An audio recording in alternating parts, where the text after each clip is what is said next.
Muy buenos días a todos los que nos acompañan en este tiempo devocional, tu palabra para encontrar el camino, o invitándoles para que nos acompañen en la lectura que está en Isaías capítulo 33 al 34 y en Gálatas capítulo 2. Hoy, 24 de septiembre, les invitamos entonces para que meditemos, para que nos acerquemos a la verdad del Señor a través de estos pasajes.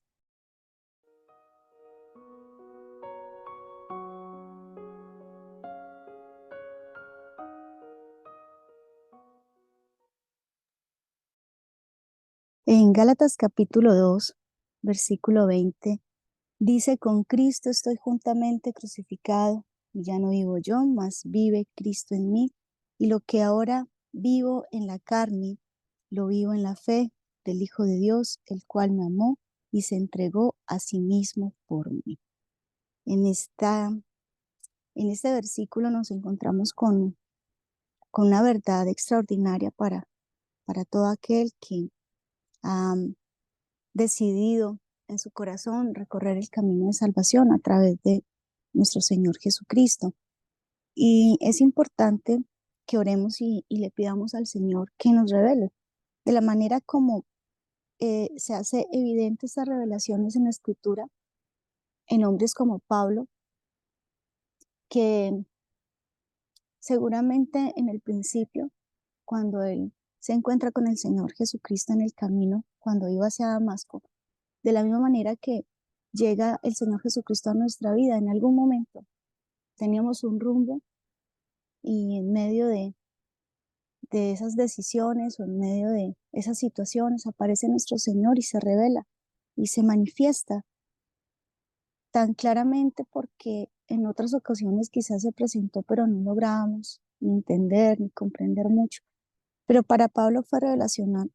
Y a partir de ese momento en que Pablo se encuentra con Jesucristo en el camino, eventos que por supuesto tienen mucho significado y, y muchas enseñanzas a nivel espiritual, porque Pablo iba en su caballo seguramente y ¿qué representa esto sino el orgullo de, de ser uno de los principales religiosos de su época, seguramente con autoridad, porque cuenta la historia que cuando muere Esteban, sus ropas fueron puestas a los pies de Pablo.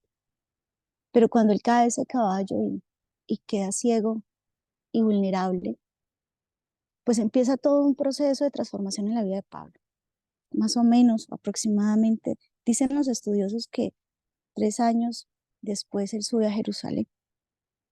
Y pasados esos 3 años, desde la primera vez que él sube a Jerusalén, desde el evento en que él se encuentra con Jesucristo, pasan 14 años y aclara el capítulo 2 que Pablo sube, pero sube según una revelación para no correr o haber corrido en vano. ¿Y esto qué nos deja primero a nosotros? Que todos estamos llamados a crecer, a madurar espiritualmente al punto que podamos aprender a tomar decisiones simples o complejas en nuestra vida por causa de la revelación. Es que tal cual, así está escrito. Dice que después de 14 años subió otra vez a Jerusalén. Eso está en el versículo 1 de Gálatas 2, pero subí según una revelación para no correr o haber corrido en vano. ¿Qué experiencia tuvo Pablo en la primera vez que fue a Jerusalén? En fin, pero sí queda claro que en esta oportunidad no fue él no subió él según su intención, su buena intención, porque nadie está hablando que Pablo no había tenido una buena intención en su primer viaje a Jerusalén, pero en esta oportunidad fue por una revelación. Y de allí entonces empieza un motivo de oración para nosotros, porque es que Gálatas 2:20 es un versículo clave para nuestra vida y además es un versículo que tendríamos que vivenciarlo cada día, porque cuando dice Pablo, con Cristo estoy juntamente crucificado, por supuesto la crucifixión se refiere a la muerte de Cristo. Y hay un pasaje en Primera de Corintios, capítulo 15:31, donde dice Pablo: os ruego hermanos, os aseguro hermanos, por la gloria que nos da en ustedes, que cada día muero, cada día muero. O sea que Cuando Pablo está diciendo con Cristo estoy juntamente crucificado y ya no vivo yo, más vive Cristo en mí. Lo que está diciendo es que es una decisión diaria y es una decisión que implica pues lo que el Señor Jesucristo nos muestra en su muerte, en su crucifixión, porque es que muchas veces nosotros tenemos una equivocada visión de la muerte de Cristo. Y la muerte de Cristo es una victoria para mí. En ese momento era una derrota, porque estos que morían crucificados en el Imperio Romano y eran puestos para que quedaran visibles en el camino, era una señal de derrota frente a toda intención que se levantara en contra supuesta, pues supuestamente del Imperio Romano. Pero para nosotros la crucifixión de Cristo es una victoria. Y hay unos eventos en la cruz y en el Gólgota como tal, que fue donde muere el Señor Jesucristo, que deberíamos conocerlas, que deberíamos tenerlas presentes, unos eventos que van más allá de reconocer que vino nuestro Salvador, que murió por nosotros, pero esos eventos, esos detalles deberían ser para nosotros como un mapa, como una guía, porque está claro que Gálatas 2:20 dice que Cristo fue crucificado y que esa crucifixión se dio por causa del amor. Y dice Pablo, el cual me amó y se entregó a sí mismo por mí. Luego, la cruz de Cristo representa el amor de nuestro Señor y esa entrega y esa muerte tuvo una causa y la causa fui yo. O sea, Él murió por mí, ahora yo muero por Él. Porque ahí hay una identidad genuina en el cristiano, es decir, yo soy cristiano por una identidad en Cristo, por un ejemplo, por un modelo, por un camino también a la cruz que yo debo recorrer. Y esto me va a costar a mí, pero ¿qué me cuesta y por qué me cuesta y para qué me cuesta? Porque desde el Antiguo Testamento, la muerte sí está relacionada con victorias. Incluso el caso más patético que uno se encuentra en el Antiguo Testamento respecto al propósito de un hombre que fue truncado por el pecado y es Sansón. Y este que no entendió desde el principio que era un llamado de Dios, un instrumento para salvación del pueblo de Israel en su momento frente a los enemigos que eran los filisteos. Y dice el Antiguo Testamento en Jueces que el día que murió Sansón mató más enemigos que todos los que mató en su vida. Ahí Sansón tuvo una victoria. En el Antiguo Testamento nos encontramos hombres como Moisés, que uno lo ve muriendo en su miedo, en su terror, para hacerle frente al faraón. Y que si bien estuvo 40 años en el desierto acompañando al pueblo, y él muere antes de entrar a la tierra prometida, pero es que luego en el Nuevo Testamento lo vemos. ¿Y dónde lo vemos? En el monte de la transfiguración con nuestro Señor Jesucristo. Porque la idea es que tengamos una visión diferente acerca de la muerte. Y ahora lo vamos a ver a continuación. María, la madre del Señor, ¿acaso no murió a su propia voluntad para hacerse sierva del Señor?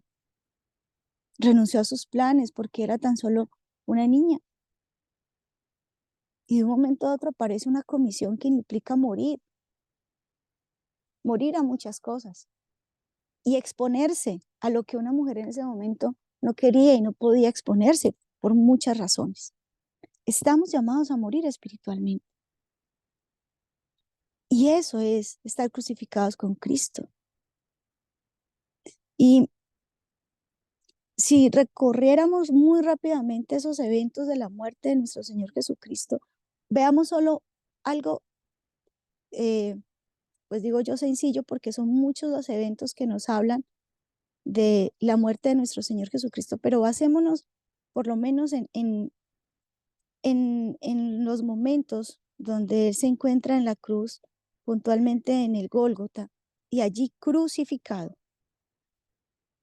de la manera como yo también debería crucificarme, pero ¿de qué manera o qué implica esto para mí? Cada día, como lo decía Pablo, cada día muero, cada día debo ser crucificado, pero ¿de qué manera, de qué forma y por qué debo crucificarme? Juan 19 nos habla de la crucifixión y de la muerte de nuestro Señor Jesucristo y cómo se escribió por parte de Pilatos un título. Por eso yo debo morir, por eso debo ser crucificado, porque aquí, en esa cruz, dice, escribió también Pilato un título que puso sobre la cruz, el cual decía Jesús Nazareno, Rey de los judíos. Es que si yo no muero, si yo no soy crucificado con Cristo, yo no vivo conforme al propósito para el cual Él murió, porque Isaías 53 dice que Él verá el fruto de su aflicción y cómo quedará, quedará satisfecho. ¿Pero por qué quedará satisfecho? Porque en la muerte de nuestro Señor Jesucristo vemos este título que recibe nuestro Señor Jesucristo. A propósito, los títulos que recibían los que eran crucificados era el ladrón, el asesino. Pero nuestro Señor recibe el título de rey, porque es que Él es crucificado porque Él muere para que yo viva en la eternidad y reciba un título. Recuerden, mi reino no es de este mundo, así lo dijo el Señor Jesucristo.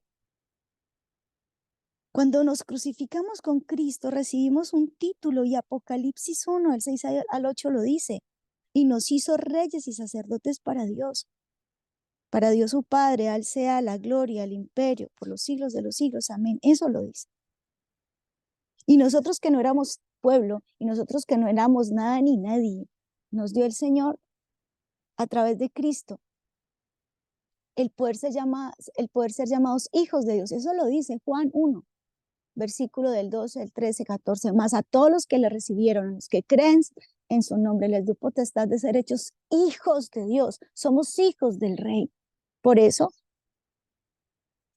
cuando hablamos de hijos del Rey, pues nosotros también recibimos esa identidad. Y esto es muy tremendo porque a propósito de identidad, el Señor Jesucristo cuando vino al mundo recibió un nombre. Juan el Bautista le dijo el Cordero de Dios que quita el pecado del mundo. Pero en la cruz, Jesucristo fue llamado rey, se convirtió en el león de la tribu de Judá. Y todos los religiosos se rasgaban las vestiduras en su momento. Pero no podían hacer nada. Aparte de todo, ese título estaba escrito en hebreo, en griego y en latín. Y muchos se enojaron y dijeron a Pilatos, ¿sí? No, no escribas eso. No escribas rey de los judíos, sino que él dijo, soy el rey de los judíos. Y respondió Pilatos, lo que he escrito, escrito.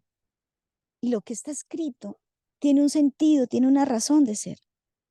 Y usted tiene que orar para que en su corazón se escriba esta verdad y usted pueda entender quién es, porque cuando usted sabe quién es, sabe qué tiene que hacer, porque usted ha recibido una identidad, una nueva identidad, y es hijo del Rey de Reyes, del Señor de Señores.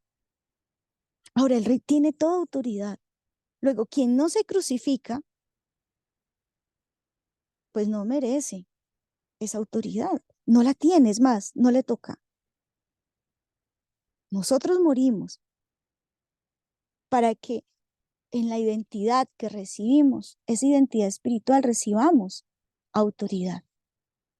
El Rey, el Señor, que entendiéramos cuál es la razón del Rey como tal, que es el de enseñar, el de proteger, el de dirigir, el de procurar la paz. Entonces usted entiende para qué es que Dios lo pone. A propósito, Moisés recibió autoridad. Cuando murió, ¿a qué? A su miedo, porque cuántas veces le dijo al Señor, no, yo no puedo ir porque yo no sé hablar. Y usted no evangeliza porque le da pena. Hoy en día la gente habla de tantas cosas menos de Cristo y sobre todo los cristianos no evangelizamos. No muere, no es crucificado con Cristo. Por eso usted todavía se siente poca cosa. Por eso usted todavía sufre el complejo de inferioridad que porque es alto, que porque es chiquito, que porque es flaco, que porque es gordito, que porque estudió, que porque no estudió, que porque tiene plata, que porque no la tiene. No, no, no. El que se crucifica con Cristo recibe una nueva identidad y entiende lo especial que es, el valor que tiene.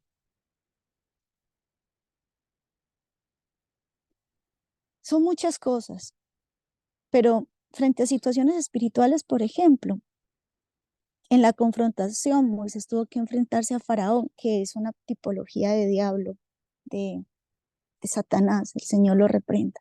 Eso representaba a Faraón. Pero ¿qué le tocó a Moisés para recibir esa autoridad? Le tocó morir a sus complejos, le tocó pararse y hablar, porque nosotros a veces hablamos y paramos y no nos da miedo quejarnos porque nos sirvieron fría la carne en un restaurante. Ay, no, yo como no me dejo. Y usted va y reclama. Pero si tuviéramos el mismo valor para ir a anunciar a Cristo, el mundo no estuviera como está. Porque si no hay paz en nuestros corazones, pues no estamos llevando paz tampoco. Y si no experimentamos paz es porque no nos hemos crucificado, no hemos muerto espiritualmente. Y eso es apenas el principio, porque Juan 19:23 nos sigue contando otros eventos. Yo creo que hoy no alcanzamos a verlos todos, pero es importante que los tengamos presentes, aunque sean estos que son relevantes, porque dice que en el versículo 23 de Juan 19, que cuando los soldados hubieron crucificado a Jesús, tomaron sus vestidos e hicieron 4 partes, una para cada soldado. Tomaron también su túnica, la cual era sin costura, de un solo tejido de arriba abajo. Entonces dijeron entre sí, no la apartamos y no echemos suerte sobre ellas, a ver de quién será. Y esto fue para que se cumpliese la escritura que dice, repartieron entre sí mis vestidos y sobre mi ropa echaron suerte. Miren que al principio, que leímos, que vimos, lo que está escrito está, se quedó, porque lo que Dios había determinado, lo que el Eterno nos había marcado a través de su palabra, se cumple en Jesucristo. Y ahora esto se dio para que se cumpliese la escritura. ¿Pero por qué? Porque el Señor Jesucristo fue despojado de sus vestidos. Recuerden que él se entregó por mí. Recibió esa identidad para que yo recibiera identidad. Pero aquí Él se despoja de sus vestidos, de su túnica. ¿Para qué? Para cubrirnos, para darnos una verdadera cobertura, porque hablando de cobertura, que es una palabra hoy muy común entre los creyentes y las iglesias, cuando solo se utiliza precisamente con respecto al vestido, a ser cubierto con la túnica. El Señor se despojó, se humilló para vestirnos. Él se despojó en su humillación, porque esto es vergonzoso, para vestirnos en su exaltación. La vestidura es una distinción. Y la vestidura que debe distinguir al cristiano está muy clara en Colosenses 3:12. Grábese ese versículo, porque así debería vestirme por causa de mi Señor Jesucristo, el cual se crucificó por mí. Si Él se crucificó por mí y se despojó de sus vestidos, entonces yo debería vestirme de la manera como está y crucificarme espiritualmente para que pueda vivir, como dice Colosenses 3:12, para que me pueda vestir y no salir, no exponerme al mundo, porque seguro que usted no sale ahora a sus responsabilidades o a su cotidianidad desnudo, porque esto es desde el principio, porque hablando de estas nuevas culturas progres que buscan hasta que el que la que digamos que el vestir se cambie, entonces no como digamos que eso es lo que ya se está notando. No, no importa.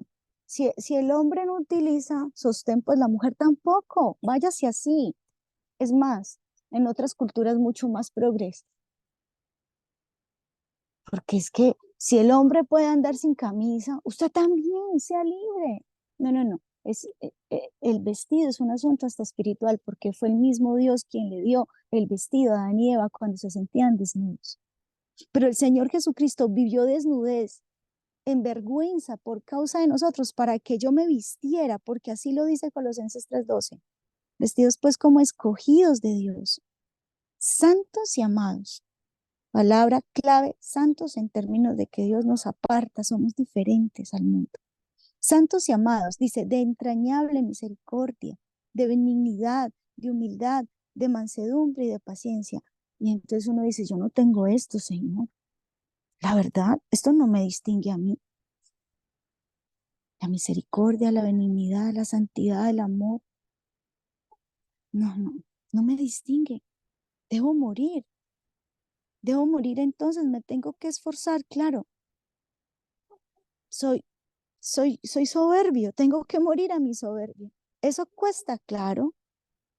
Mansedumbre, manso, imagínese, manso. ¿Y usted qué prende? Prende rodado, cualquier cosa le altera, cualquier cosa le enoja. Dice, de paciencia, el punto de la paciencia es que antes de la paciencia le precede la paz. Y usted no está experimentando paz, ¿cómo va a tener paciencia con otros? Y aquí es donde vemos y decimos, sí, muy triste, muy doloroso. Como cristianos, en Semana Santa, vemos las películas y si vemos la de Mel Gibson, peor. Lloramos. No venga, pero es que cada día muero. La muerte de Cristo no es para que yo llore cada año en Semana Santa. La muerte de Cristo es para que yo cada día también decida, sé crucificado para recibir una nueva identidad. A propósito, la autoridad hablando a nivel espiritual, la autoridad se recibe cuando hay obediencia. Y mi Señor Jesucristo, que fue Cordero de Dios, entonces miren qué significa Cordero de Dios. Cordero de Dios para el mundo, pero León de Judá, con él mismo. Tremendo porque sí hay que, a veces le exigimos más a otros de lo que nos exigimos a nosotros mismos con respecto a lo espiritual. Yo tengo que morir para que pueda identificarme con mi Señor, más a todos los que le recibieron, a los que creen en su nombre. ¿En quién estoy creyendo hoy? Señor, dame la fe. ¿A quién le estoy creyendo hoy? A los que creen en su nombre. Y creer, la fe está relacionada a la obediencia. Esta identidad de autoridad y de rey viene por causa de la obediencia, porque si yo soy hijo, soy obediente. Porque si yo no reconozco a mi padre, pues es un título nominal, pero pues nada, el hijo pródigo sale y se va y no vivió como hijo. Ya sabemos cómo vivió. ¿Cuándo vivió como hijo otra vez? Cuando volvió a casa y estando en la casa tenía que sujetarse a lo que había en la casa de su padre. Y le fue dado entonces de nuevo ese anillo para tener una identidad. Si seguimos viendo también en el Gólgota, Lucas 23:34 dice, y Jesús decía, Padre, perdónalos porque no saben lo que hacen. Y repartiendo entre sí sus vestidos, echaron suerte. Por supuesto, tiene de nuevo relación con este momento en que los despojan a él de su vestido. Pero aquí viene otro evento que no lo narra Juan 19 y es que él dice, Padre, perdónalos porque no saben lo que hacen. Todos estos eventos tienen un sentido para que yo sepa cómo es que debo cada día morir, porque aquí el perdón es fundamental. Y hay situaciones en nuestra vida que no entendemos. Y oramos y vemos los cielos cerrados. Pero a propósito, Esteban, el primer mártir de la iglesia, este hombre que muere, pero antes de ir a la presencia de Dios, a propósito, voy a aclarar esto de la muerte, porque es aquí donde entiendo que el cristiano en realidad no muere, el cristiano duerme, porque en realidad nosotros morimos cada día.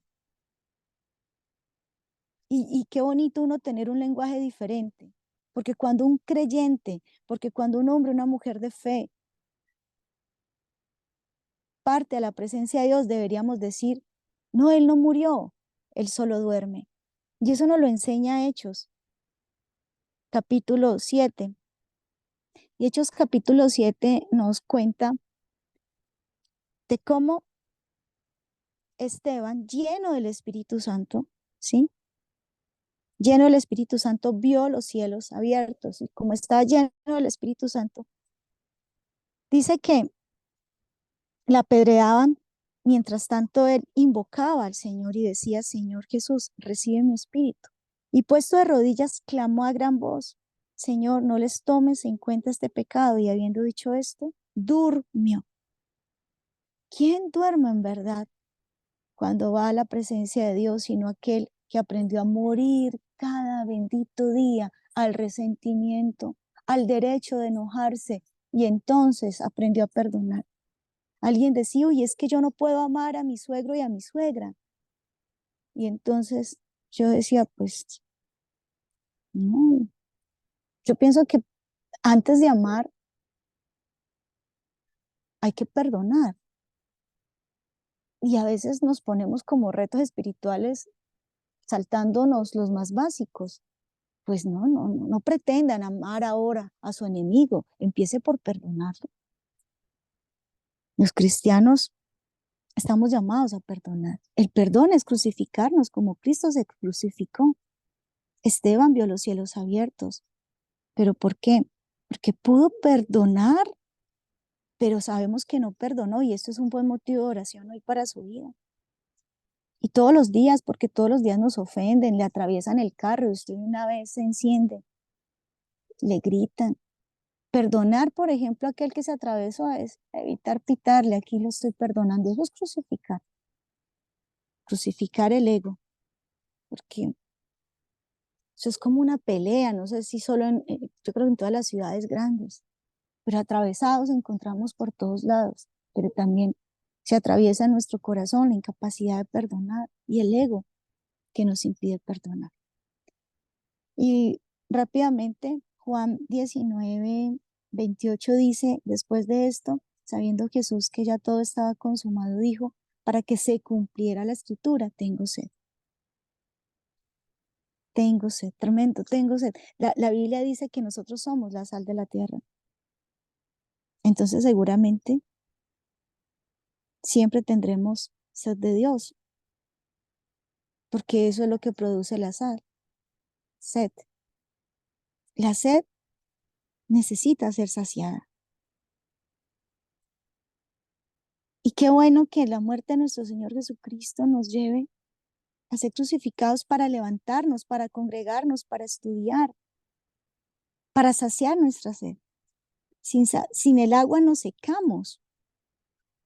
¿Y cuál es el agua viva? Juan 4, del 13 al 14 dice: cualquiera que bebiere de esta agua volverá a tener sed, mas el que bebiere del agua que yo le daré será en él una fuente de agua que salte para vida eterna. En Jesús se sacia su sed, pero es una sed que siempre debe estar. Es una sed que no se va a saciar sino hasta que usted duerma y vaya a la eternidad. Pero Jeremías 2:13 tristemente nos habla de una realidad, y el mismo Señor, el mismo Padre, le reclama a su pueblo en ese momento a través del profeta Jeremías, cuando dice: porque dos males ha hecho mi pueblo. Me han abandonado a mí, fuente de agua viva, y han cavado para sí cisternas, cisternas agrietadas y rotas que no retienen agua. No es a través del dinero, no es a través del poder, no es a través de una relación. No, es a través del Señor Jesucristo como usted va a saciar su sed. Lo que usted tiene es una necesidad espiritual, no es una necesidad de reconocimiento profesional, no es una necesidad entonces de reconocimiento en sus virtudes físicas o emocionales. Y entonces nos sentimos tristes porque no nos reconocen, porque esa persona que uno espera que reconozca que si yo amo, entonces que me amen. Una necesidad, estamos muy necesitados, pero la necesidad que tenemos es espiritual. El mundo no la reconoce, pero usted la debe reconocer. ¿Dónde? En la muerte del Señor Jesucristo, en su crucifixión. Y con esto en mente, entonces le invito para que oremos y para que usted le pida al Señor, como seguramente Pablo le pidió, que le diera una revelación. Si subía o no subía a Jerusalén, que le diera esa revelación para no correr o haber corrido en vano. Entonces, vamos a orar y vamos a pedirle al Señor que nos revele qué implica Gálatas 2:20 cada día en nuestra vida para morir como debemos morir.